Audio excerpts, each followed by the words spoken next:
Ayer vivimos la segunda vuelta y bueno, pasó que quien gana la primera vuelta, es interesante el proceso de Ecuador porque es quizá la inversa de la Argentina, con un liderazgo personal muy llamativo, muy fuerte como el de Correa, que pone a su candidato, que es Arauz, pero después Correa no se corrió. O sea, lo puso Arauz y siguió él siendo el protagonista.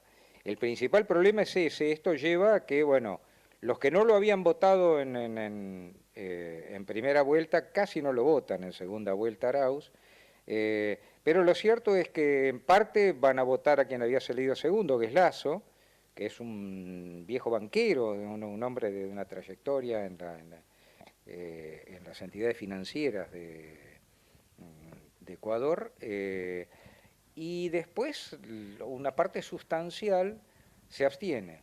¿Qué va a pasar de acá en adelante? Bueno, Lasso va a ser presidente, pero como los diputados se eligieron en la primera vuelta, Ecuador tiene una sola cámara, no tiene como nosotros una Cámara de Senadores y una Cámara de Diputados, tiene solamente una Cámara que está compuesta por 137 diputados. En la primera vuelta, Arauz, que es el que ahora perdió las elecciones, obtuvo 74 bancas entre las propias y las de sus aliados, versus 49 que obtuvo Lasso entre las propias y sus aliados. Perú es un problema distinto, son dos países vecinos, contiguos, con una historia muy, digamos, muy hermanada.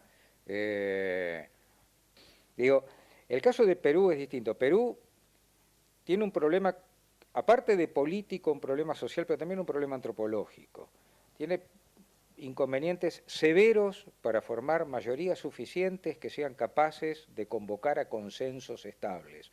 Fíjense ustedes que ayer en la elección se presentaron 18 fuerzas políticas, lo cual es una barbaridad, pero bueno, se presentaron 18 fuerzas políticas, la que más votos obtuvo el 16%, hasta se están contando todavía los últimos votos.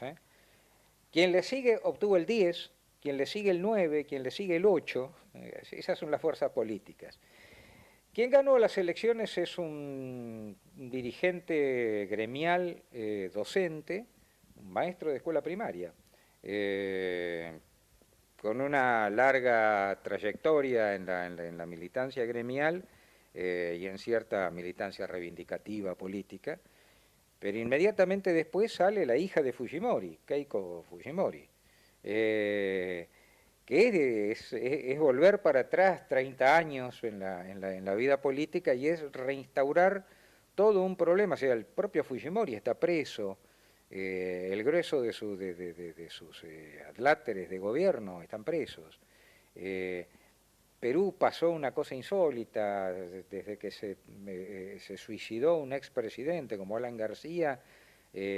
Sus últimos 3 presidentes fueron depuestos por el Congreso. O sea, una situación muy convulsionada. No aparece una fuerza política capaz de generar un consenso.